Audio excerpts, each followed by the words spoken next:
প্রায় 90% লোক যারা কাশ্মীরে যাবে বলেছিল তারা ক্যান্সেল করেছে। উইদাউট আর্মস লোকেদের সবচেয়ে সুবিধে, এবং এই যেটা বললাম যে কাশ্মীর ইজ রিকভারিং, তাদের ইকোনমি, আমাদের ডিপ স্টেট বা ভারতের যারা শত্রুপক্ষ তারা চাইছে একটা যুদ্ধ লাগাতে। এখন যুদ্ধ লাগালে কোনো প্রবলেম সলভ হয় না। 3রা জুলাই থেকে আমাদের অমরনাথ টেম্পল কেভ শ্রাইন যাত্রা শুরু হবে। আমি অনুরোধ করব তারা যেন সকলে আরো এনার্জির সঙ্গে অমরনাথ যাত্রা। নমস্কার, বিবিধ নিউজে আমি অস্মিত রয়েছি আপনাদের সঙ্গে।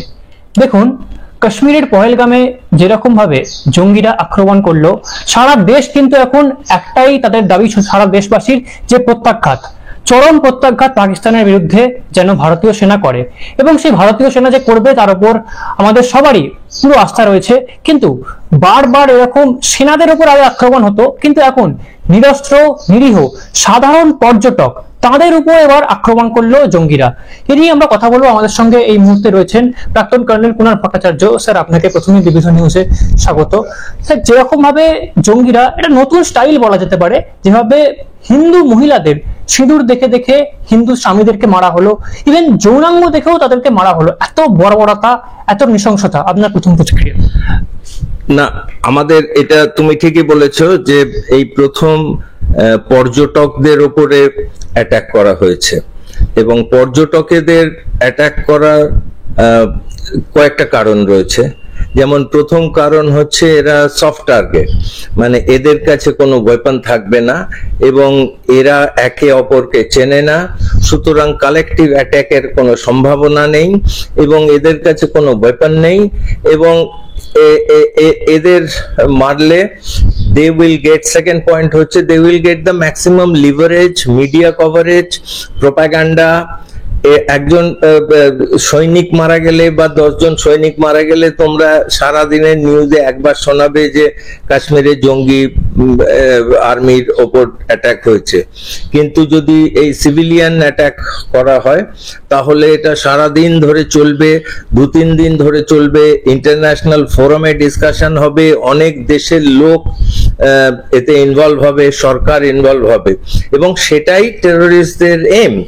থার্ড পয়েন্ট হচ্ছে কাশ্মীর গত 4-5 বছরে it is recovering.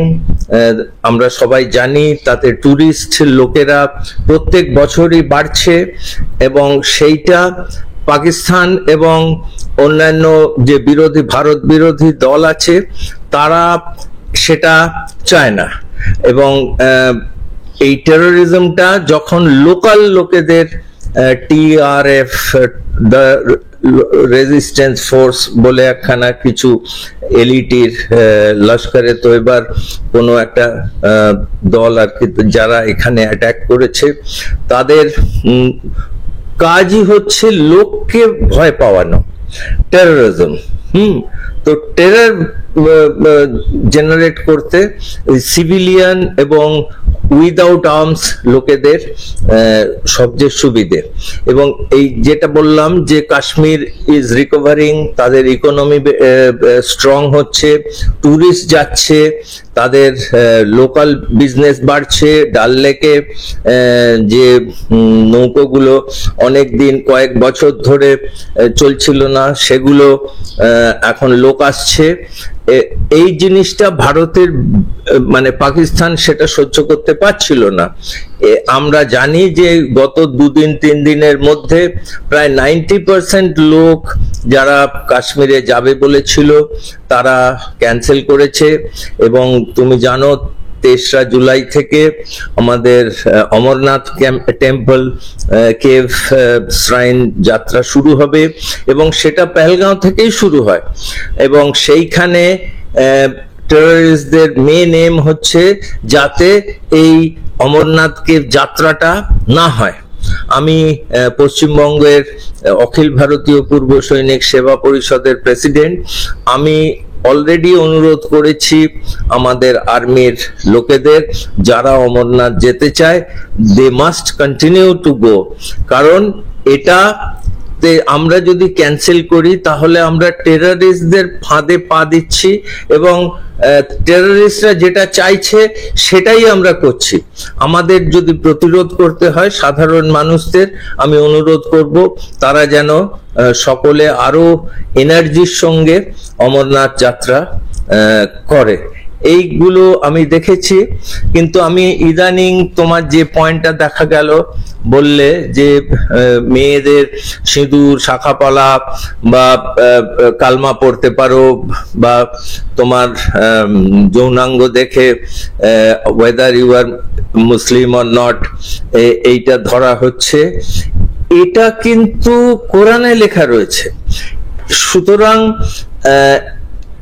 as far as we are concerned, আমরা ভাবছি এটা বড় নৃশংস, কিন্তু কোরআনে বলছে, আমি একটা হোয়াটসঅ্যাপে কোনো একটা ক্লিপ দেখছিলাম, সেখানে কোরআনের কোনো নাম্বার, আয়াত ইত্যাদি দেওয়া হয়েছে, সেখানে বলা হচ্ছে যে কাফেরদের হত্যা করো এবং তাহলে তুমি জান্নাতে যাওয়ার জন্য এটা একটা পুণ্য কাজ হবে এবং আল্লাহ তোমাকে আশীর্বাদ করবে। সুতরাং এই জিনিসটা as a Muslim he is doing correct thing. সুতরাং আমরা এই জিনিসটা হয়তো ভাবছি যে এটা খুব নোংরা কাজ, কিন্তু ধর্মের ক্ষেত্রে দিয়ে সেই লোকগুলো তারা তাদের কাজ করছে। স্যার যেরকমটা বললেন, এবং সম্প্রতি কাশ্মীরে যেরকম জঙ্গি আক্রমণ ঘটেছে আমরা জানি, উড়ি থেকে শুরু করে বালাকোটেও ভারতীয় সেনা যথেচ্ছ জবাব দিয়েছে, কিন্তু বর্তমানে একটা কিন্তু দেশ জুড়ে যেরকমটা মানুষজন বলছেন যে এবারে পূর্ণ প্রত্যাঘাত কিন্তু একটা যেন করা হয়। আমরা জানি সম্প্রতি কিন্তু কাশ্মীরের সীমান্ততেও গোলাবর্ষণ চলছে, উত্তেজনা কিন্তু যথেষ্ট রয়েছে। এখন প্রশ্ন হচ্ছে, মোদী সরকার বা ভারতীয় সেনাবাহিনী কি একদম পুরোপুরি প্রত্যাঘাত করবে, মানে আগে সার্জিক্যাল স্ট্রাইক বা কোনো বালাকোটের এয়ার স্ট্রাইক না, সম্পূর্ণ প্রত্যাঘাত যাকে বলে, আপনার কি মনে হয়? এটা আমাদের ডিপ স্টেট বা ভারতের যারা শত্রুপক্ষ, তারা চাইছে একটা যুদ্ধ লাগাতে।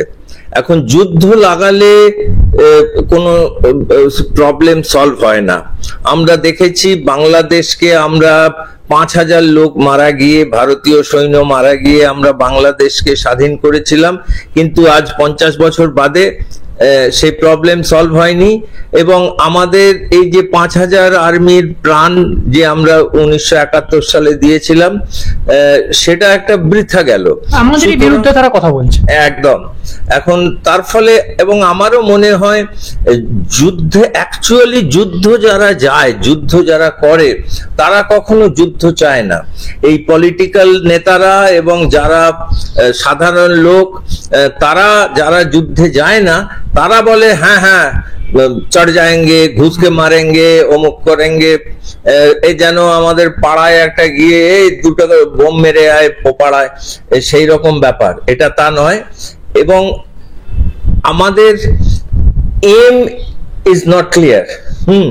আমরা যদি বাংলাদেশের যুদ্ধের সময় আমাদের এম ক্লিয়ার ছিল যে আমরা কমপ্লিট বাংলাদেশকে বা পূর্ব পাকিস্তানকে পাকিস্তান মুক্ত করব, আমরা ক্যাপচার করব, কিন্তু সেই রকম আমাদের কোনো এখনো পর্যন্ত আমি প্ল্যান দেখতে পাচ্ছি না যে পুরো পাকিস্তান আমরা ক্যাপচার করতে পারবো। এবং তাতে ওরাও নিউক্লিয়ার পাওয়ারের আমরা জানি, এবং পাকিস্তান আর্মিও যথেষ্ট শক্তিশালী। সুতরাং আমরা অনেক জায়গায় অনেক ডিসকাশনেও আমি শুনছি যে পাকিস্তানকে ভেঙে 4 টুকরো করে দেওয়া হবে, যে বালুচিস্তান, পাঞ্জাব, সিন্ধ এবং নর্থ ওয়েস্ট ফ্রন্টিয়ার প্রভিন্স। কিন্তু সেটা খুব একটা ফিজিবল বলে আমার মনে হয় না, এবং আমাদের দেশের ওপর এটা যথেষ্ট স্ট্রেন পড়বে।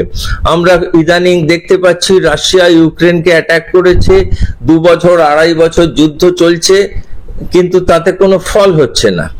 মানে রাশিয়া অনেক বড় স্ট্রং আর্মি ইউনিট থাকা সত্ত্বেও তারা এখনো পর্যন্ত ইউক্রেনকে ক্যাপচার করতে পারেনি। সুতরাং আমরাও, আমাদের প্রথম কথা 2 বছর ধরে লড়াই করার হয়তো economically we are not that capable, এবং এতে রাশিয়ার এগেনস্টে ইউনাইটেড নেশনস স্যাংশন অ্যাপ্লাই করেছিল।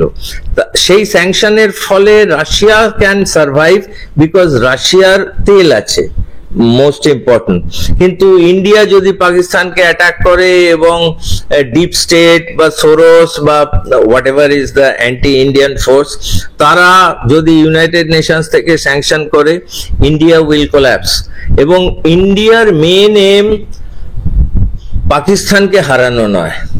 ইন্ডিয়া পাকিস্তানের চেয়ে অনেক শক্তিশালী, ইকোনমিক্যালি অনেক স্ট্রং, সায়েন্টিফিক্যালি, টেকনোলজিক্যালি, সব দিক দিয়েই আমরা অনেক এগিয়ে আছি পাকিস্তান। সুতরাং পাকিস্তানকে আমি আমাদের কোনো একটা কম্পিটিটর হিসেবে আমি ভাবতে চাইছি না। যদিও ইদানিং পাকিস্তানের chief of army staff Syed Amir or সে বলেছে যে আমরা হিন্দু মুসলমান আলাদা ইত্যাদি, আমরা কাশ্মীরের জন্য প্রাণ দেব। এখন সেই কারণটা হচ্ছে যে পাকিস্তান আর্মির যে ইম্পর্টেন্স, সেটা কাশ্মীর এখন ঠান্ডা হয়ে যাওয়ার ফলে বা ইকোনমিক্যালি স্ট্রং হওয়ার ফলে তাদের এক্সিস্টেন্সের ওপর কোয়েশ্চেন আসছে। সুতরাং পাকিস্তান আর্মি ট্রাই করছে যে আমরা একটা কিছু গড়বড় করি এবং ভারত আমাদের ওপর অ্যাটাক করুক, যাতে পাকিস্তান আর্মির ইম্পর্টেন্সটা তারা রিগেন করতে পারে। তবে আমি যুদ্ধের পক্ষে নই।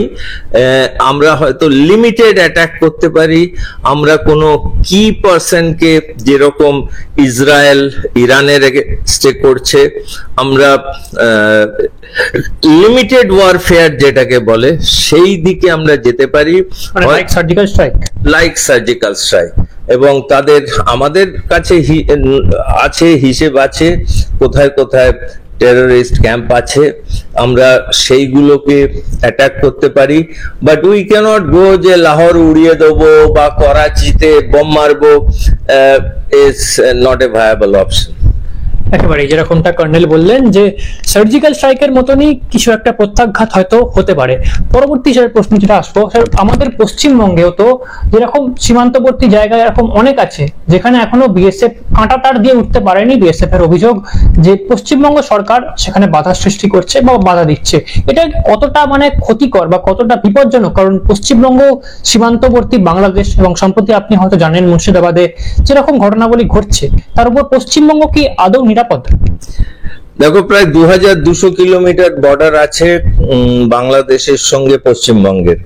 তার নর্থ এরিয়াটায়, মানে মালদা এবং ফারাক্কার উত্তরে, সেই জায়গাটা ল্যান্ড এবং সেই জায়গাটায় আমরা ফেন্সিং দিয়েছি।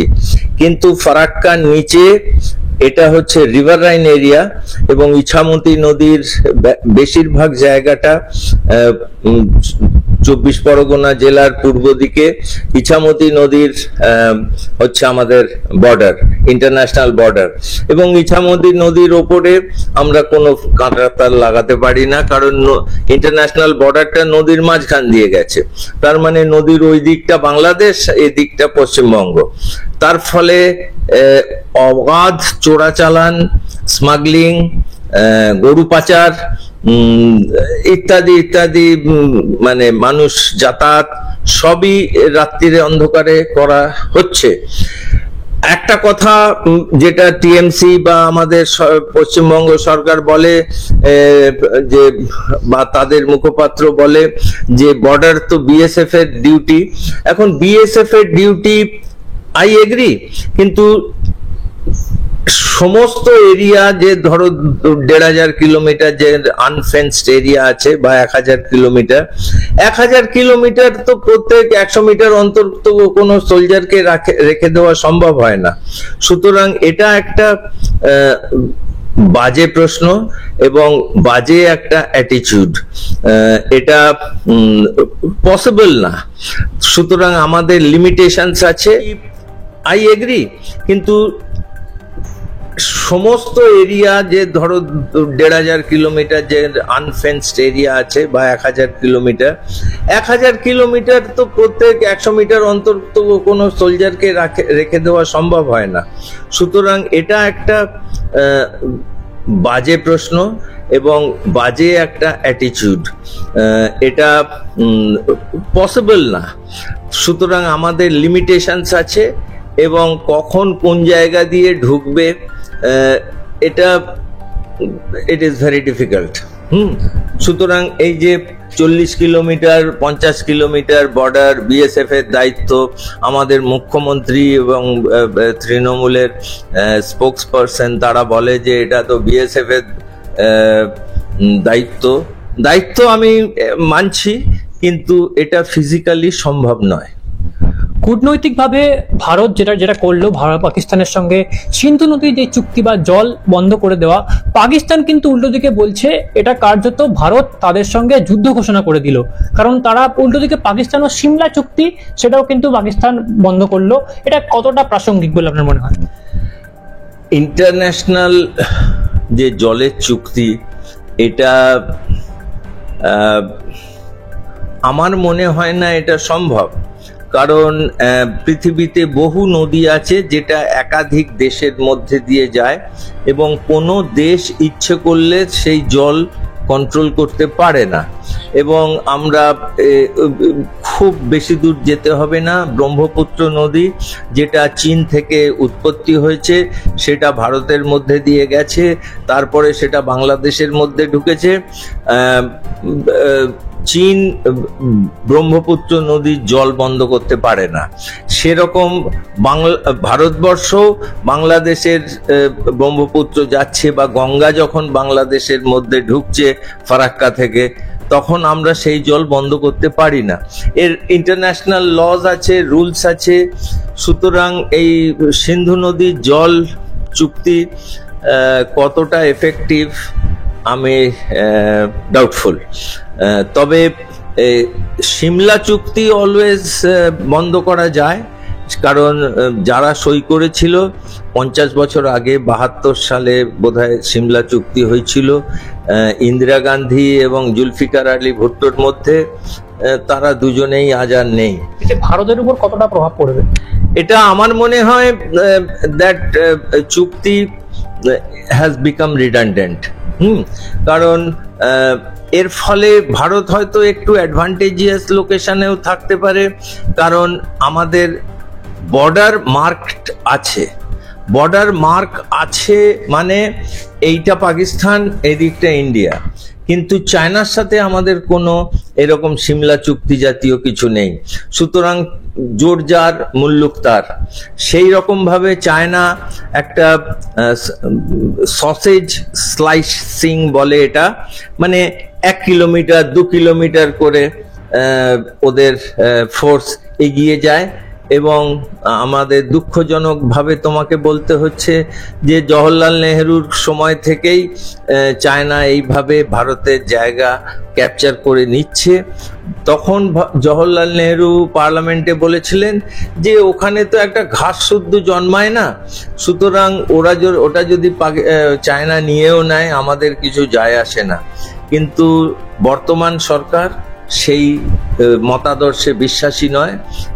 কোনো জায়গায় কিছু হয় না বলে সেটা শত্রুপক্ষকে দিয়ে দেওয়া, এটা কোনো বুদ্ধিমানের কাজ নয়। জওহরলাল নেহরু হয়তো বলেছিলেন একটা ফোর্স যদি একটা রিমোট জায়গায় থাকে তাকে মেনটেন করার জন্য অনেক খরচ আছে। তার রাস্তাঘাট বানানো, ধরো 5000 লোক যদি একটা জায়গায় থাকে তাদের অ্যাকোমোডেশন বানানো, ওখানে ঠান্ডা, প্রচুর সময় বরফ থাকে, তাদের মেনটেন করার জন্যে, যেরকম সিয়াচিনে হেলিকপ্টার দিয়ে যায়, তাদের অসুস্থ হয়ে পড়ে, সেই খরচটা সিয়াচিনের পার ডে 2 কোটি টাকা করে খরচ হয়। সুতরাং it is a costly affair. আমরা সেটা করব কিনা সে সম্পর্কে প্রবলেম আছে, কিন্তু আমাদের বর্তমান নেতা বা বর্তমান সরকার আমরা ছাড়তে রাজি নই। সুতরাং বাংলাদেশ সম্পর্কে যেটা বলছি, এটা পশ্চিমবঙ্গ সরকারেরও আমাদের সেন্ট্রাল বিএসএফ কে সমর্থন জানানো উচিত। ভারত সরকারের প্রতি বর্তমান যেই পরিস্থিতি, তার উপর আপনার ভারত সরকারের প্রতি একটা বার্তা কি থাকবে? আমার মনে হয়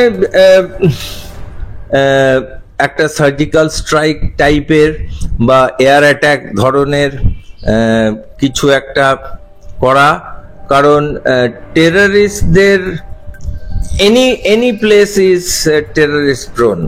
হ্যাঁ, আমাদের এখানেই যদি মানিকতলায় বা শিয়ালদা স্টেশনে কোনো একটা লোক বন্দুক নিয়ে অ্যাটাক করে, যেরকম কাসাবের দল এসেছিল 26 নভেম্বর বম্বেতে, শিয়ালদা স্টেশনে যদি কোনো কেউ গুলি চালাতে আরম্ভ করে, নিরীহ লোক কিছু মারা যাবে এবং কোনো সিকিউরিটি ফোর্স, পৃথিবীর কোনো সিকিউরিটি ফোর্স এটাকে বন্ধ করতে পারে না। হ্যাঁ, সুতরাং এটা আমাদের মেনে নিয়ে চলতে হবে। প্রত্যেক লোকের পেছনে একটা করে সিকিউরিটি ফোর্স রাখা তো সম্ভব নয়। সুতরাং আর কাশ্মীরে এত টুরিস্ট প্লেস আছে, every place is a tourist place, it is so beautiful. আমি আমার দুটো টেনিয়ার আমি প্রায় 5.5 বছর কাশ্মীরে ছিলাম। একবার পাটান, উরি, বারামুলাতে ছিলাম এবং সেকেন্ড টাইম আমি রাজৌরি, পুঞ্চ, বালাকোটের কাছে, হ্যাঁ, তো রাজৌরি ডিভিশনে ছিলাম। সুতরাং it is wonderful. Bharatvarsha, you can choose your neighbor, friends, but you cannot choose your brother. হ্যাঁ, কারণ পাকিস্তান আমাদের ব্রাদারেরই মতো, আমাদেরই একই, তাদের দেখতে একই ডিএনএ, একই চিন্তাধারা, একই ভাষায় আমরা কথা বলি। সুতরাং আমি মনে করি যে ভারতবর্ষকে হিন্দু রাষ্ট্র ঘোষণা করা বিশেষ এখন সময় এসেছে। একেবারে শেষ প্রশ্নে আসবো। তৃণমূলের মুখপাত্র কুণাল ঘোষ তিনি বলছেন অমিত শাহের পদত্যাগ দাবি করছেন এবং তিনি সম্প্রতি বিতানবাবু যিনি শহীদ হলেন তার স্ত্রীকেও নিয়েও কটাক্ষ তিনি করেছেন। তিনি তার বলেছেন তিনি নাটক করছেন, যেরকমটা ফেসবুক পোস্টে তিনি বলেছেন। বক্তব্য, একটা অশিক্ষিত 10 ক্লাস পাস লোক, যার কোনো জ্ঞান নেই, এই যে পেনশন যে জিনিসটা, উনি কোনোদিন সরকারি চাকরি করেননি। পেনশন জিনিসটাতে কেউ যদি মারা যায় তাহলে তার স্পেসিফিক রুলস আছে কাকে সে পয়সাটা দেওয়া যাবে। নেক্সট অফ কিন, এনওকে যেটা বলা হয়। আমি আর্মিতে ছিলাম, আমি মারা গেলে পয়সা আমার সরকার থেকে যে পেনশন পাবে বা যে লামসাম টাকা পাবে সেটা কাকে দেওয়া হবে ভেরি স্পেসিফিক্যালি রিটেন। এটা দুঃখের ব্যাপার যে তার মা বাবা গরিব, আর্মিতেও তাই আছে, কোনো ছেলে যদি মারা যায় তার টাকা তার বউকে দেওয়া হবে, মানে it is universal law, unless specifically written যে না আমার বউকে কোনো টাকা দেওয়া হবে না, আমার মা বাবাকে টাকা দেওয়া হবে। সুতরাং এটা কুণাল ঘোষের অ্যাবসলিউটলি ইগনোরেন্স কথাবার্তা। পশ্চিমবঙ্গ সরকারেরও পেনশন স্কিম আছে। মমতা ব্যানার্জি অনেকদিন মন্ত্রী ছিলেন, অনেকদিন এমপি ছিলেন, তিনিও এ ব্যাপারে জানেন। সুতরাং আমি এটার কোনো গুরুত্ব দিতে চাই না, এটা একটা ফালতু পলিটিক্যাল স্টান্ট। তার মা বাবা গরিব বা তাদের দেখাশোনার কোনো লোক নেই, it is part of life এবং এটা প্রথম নয়, এটা very common and there is no solution to it. Amit শাহের পদত্যাগ দাবি করছেন, এই বিষয়ে আপনার? সেটা তো আমরা সব সময় বলছি, কোনো ট্রেন অ্যাক্সিডেন্ট হলে আমরা লাল বাহাদুর শাস্ত্রী পদত্যাগ করছেন বা রেলওয়ে মন্ত্রী পদত্যাগ করছেন। মানে মমতা ব্যানার্জি যখন মন্ত্রী, রেলমন্ত্রী ছিলেন তখন অনেক শতাধিক রেল অ্যাক্সিডেন্ট হয়েছে, তখনও বিরোধী পক্ষ চেয়ে পদত্যাগ করুন। কুশপুত্তলিকা দাহ হয়েছে, এগুলো পলিটিক্যাল ব্যাপার, মানে গিমিক। সুতরাং এর ওপরে আমরা বেশি ইম্পর্টেন্স দিতে চাই না। অসংখ্য ধন্যবাদ স্যার।